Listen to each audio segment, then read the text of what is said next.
থাৰ্মোটোগ্ৰাফিক্স multiple intelligent test DMIT যেটো আমাৰ সৰকাৰি আঁচনি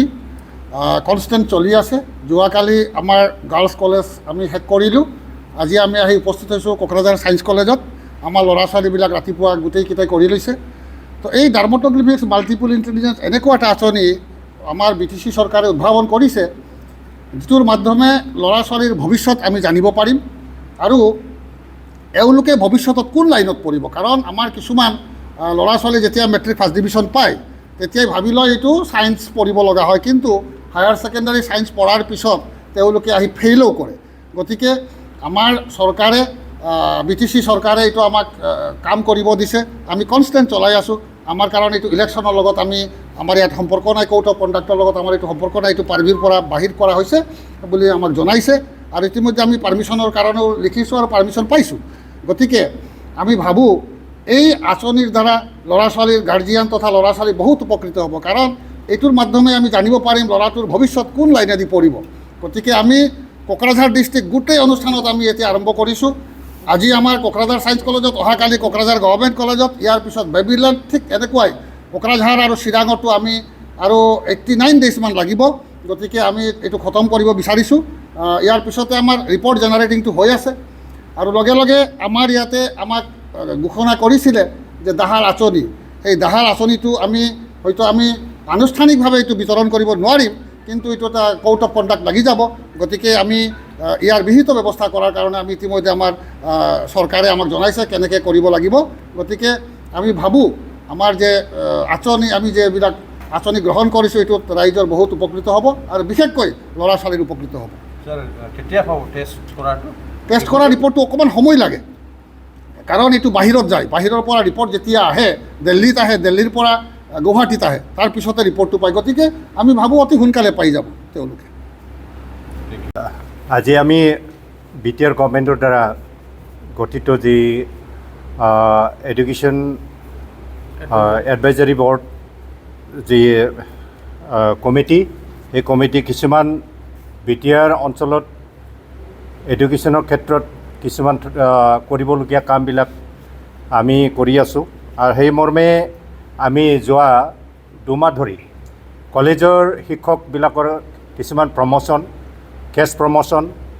আৰু কিছুমান ফাৰ্ষ্ট ছাৰ্ভিচ কাউণ্টিঙৰ কামবিলাক আমি কৰি আছিলোঁ। তাৰপিছত কিন্তু আমি বহুত চেষ্টা কৰিও আমি সফল হ'ব পৰা নাই। কিছুমান মানে অফিচিয়েল আমাৰ ছেক্ৰেটাৰিজ বা অফিচত কাম কৰা মানুহবিলাকৰ কিছুমান সমস্যা দেখা দিয়াৰ কাৰণে আমি এইবিলাক কাম আজিলৈকে আমি কাম কৰি দেখুৱাব পৰা নাই। কাৰণ আমি দেখিছোঁ যে যেতিয়াই আমি ছেক্ৰেটাৰীবিলাকৰ ওচৰত আমি যাওঁ এই কেছ প্ৰমোশ্যন আৰু ফাৰ্ষ্ট ছাৰ্ভিচ কাউণ্টিঙৰ সম্পৰ্কে কলেজ শিক্ষকবিলাকৰ, তেতিয়া মানে এওঁলোকে গভৰ্ণমেণ্টৰ দ্বাৰা মানে আসাম গভৰ্ণমেণ্টৰ কিছুমান চিঠি বাধা দিয়াৰ চিঠি আছে বুলি তেওঁলোকে আমাক কৈ আছিলে। তাৰপিছত আজি আমি কিন্তু অফিচত গৈ আমি এই চিঠিবিলাক আমি উলিয়ালোঁ, কি চিঠিটো একচুৱেলি দিছে আসাম গভৰ্ণমেণ্টৰ পৰা। কিন্তু এতিয়া আমি দেখিছোঁ কি যে আমাৰ অসমৰ যিটো মাননীয় শিক্ষামন্ত্ৰী তেখেতে আমাৰ BTC চিফ তেখেতলৈ লিখা এটা চিঠিহে আমি পালোঁ। আৰু সেইটো আমি দেখিলোঁ যে এইটো হয়তো ইণ্ডিভিজুৱেল অফিচিয়েল নহয়, সেইটো ইণ্ডিভিজুৱেল এটা চিঠিহে, এইটো গভৰ্ণমেণ্টৰ চিঠি নহয়। কিন্তু ছেক্ৰেটাৰীবিলাকে এইটো গভৰ্ণমেণ্টৰ চিঠি বুলি মানে আমাক কৈ মানে তেনেকুৱা মিছা কথা কৈ আছিলে। আৰু যাৰ কাৰণে যিটো আমাৰ কলেজ শিক্ষকবিলাকৰ যিটো প্ৰমোশ্যনৰ কাম, সেইটো কাম কৰাত আমাৰ এতিয়ালৈকে আমি মানে উপনীত হ'ব পৰা নাই। কিন্তু সেইটো আচলতে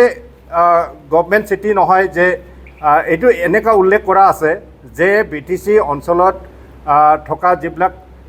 হায়াৰ এডুকেশ্যন, সেই হায়াৰ এডুকেশ্যনৰ প্ৰমোশ্যনৰ, কেছ প্ৰমোশ্যন আৰু ফাৰ্ষ্ট ছাৰ্ভিচ কাউণ্টিঙৰ কামবিলাক কিছুমান ইৰেগুলাৰিটিজ হৈছে বুলি কৈছে, চিঠিত উল্লেখ কৰা আছে। কিন্তু সেইটো আমি ক্লিয়াৰলি আমি ক'ব পাৰোঁ যে ইয়াত আমাৰ BTC অঞ্চলত যিবিলাক আগতে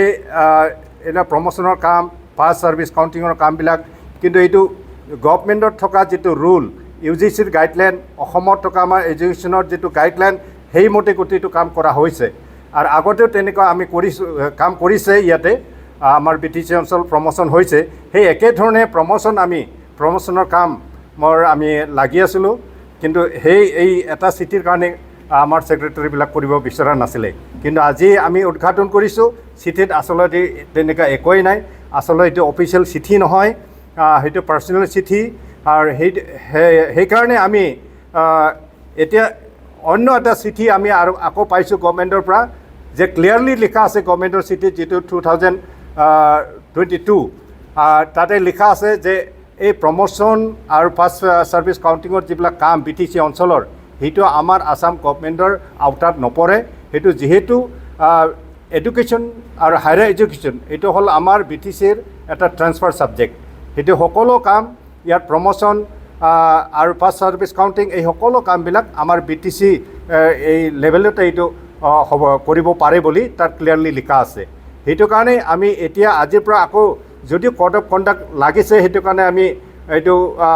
খুব সক্ৰিয়ভাৱে আমি কাম কৰিব পৰা নাই কিন্তু আমি আজি ক্লিয়াৰ হ'ব পাৰিছোঁ যে যিহেতু এইটো ট্ৰান্সফাৰ ছাবজেক্ট এই সকলো কামবিলাক আমি পৰৱৰ্তী সময়ত ইয়াৰ পৰা আমি কাম কৰিবলৈ পাৰিব বুলি আমি আশা কৰিছোঁ আমি নিশ্চিত যে আমাৰ আফটাৰ ইলেকশ্যন আমি যিটো ফাৰ্ষ্ট কাউণ্টিঙৰ ছাৰ্ভিচ ফাৰ্ষ্ট কাউণ্টিং আৰু আমাৰ প্ৰমোশ্যনৰ কামবিলাক আমি কৰিবলৈ পাৰিম বুলি আমি খুব মানে নিশ্চিত হৈছোঁ যিহেতু গভৰ্ণমেণ্টৰ পৰা এইটো অৰ্ডাৰ দিয়া আছে যে ইয়াত আমাৰ অসম গভৰ্ণমেণ্টৰ পৰা কোনো ক'বলগীয়া একো নাই বুলি আৰু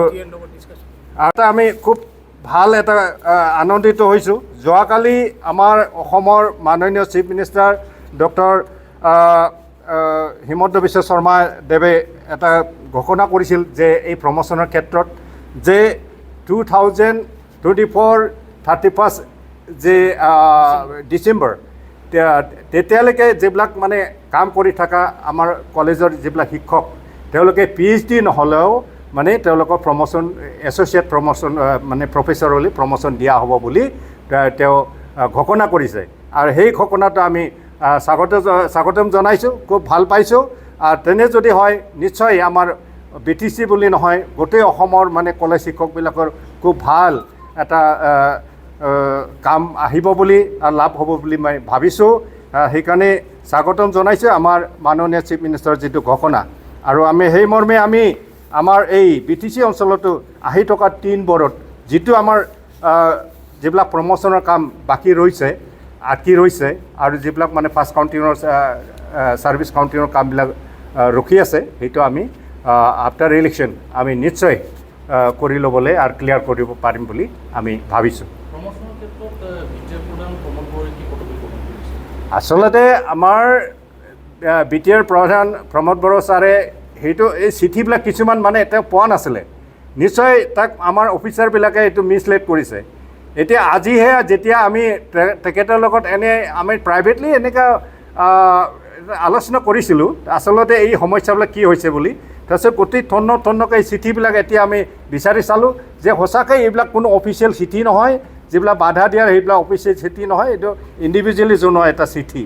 আৰু এটা আবেদনহে আছিলে আৰু সেইটো কেতিয়াও অফিচিয়েল চিঠি হ'ব নোৱাৰে আৰু অফিচিয়েল চিঠিটো এইটো দেখা গৈছে যে এইটো মানে যিহেতু হায়াৰ এডুকেশ্যন সেইটো ট্ৰান্সফাৰ ছাবজেক্ট সেইটো মানে আমাৰ অসমৰ যিটো এডুকেশ্যনৰ আওতাত নপৰে বুলি এইটো ক্লিয়াৰলি লিখাই আছে সেইকাৰণে আমাৰ যে Btr চিফ প্ৰমোদ বড়ো ছাৰেও আমাৰ আফটাৰ ইলেকশ্যন এই গোটেই কামবিলাক কৰি দিম বুলি প্ৰতিশ্ৰুতি দিছে আৰু আমাক আশ্বাস দিছে সেক্ৰেটাৰী কোন হয় আমাৰ BTC সেক্ৰেটাৰী তেখেতে মানে আমি বহুতবাৰ তেখেতৰ লগতো আমি আলোচনা কৰিলোঁ এই সম্পৰ্কে কিন্তু তেখেতে এই চিঠি এখনটো মানে গভৰ্ণমেণ্টৰ পৰা বাধা আসাম গভৰ্ণমেণ্টৰ পৰা বাধা আছে বুলি মানে কৈ আছিলে ইমান দিনে চ' আমি কিন্তু আজিহে মানে সেই অফিচিয়েল চিঠিটো মানে উলিয়ালোঁ সঁচাকৈ আমি যিকোনো এটা চ'ৰ্চৰ পৰা আমি উলিয়াই চালোঁ যে আচলতে তেনেকুৱা অফিচিয়েল চিঠি নহয় আৰু সেইটোৱে মানে আমাৰ চিফ ছাৰক বা আমাৰ এই মানে BTC অঞ্চলৰ বিষয়া আন বিষয়ববীয়াক মানে তেওঁলোকে মানে এটা কি বুলি কয় এইটো খুব এটা ভুল এটা কি বোলে মিছলিড কৰিছে বুলি ক'ব লাগিব মিছলিড কৰিছে এইটো চবতকৈ দুখ লগা কথা যে আমাৰ BTC চিফক মিছলিড কৰিছে, আমাৰ বেলেগ অফিচাৰবিলাকক মিছলিড কৰিছে, যাৰ কাৰণে এই কামবিলাক মানে টাইমলি আমি কৰিব নোৱাৰিলোঁ। হয়, শিক্ষকবিলাককো মিছলিড কৰিছে, আমাৰ চিফ ছাৰকো মিছলিড কৰিছে, আৰু সেইটো মানে চবতকৈ দুখ লগা কথা।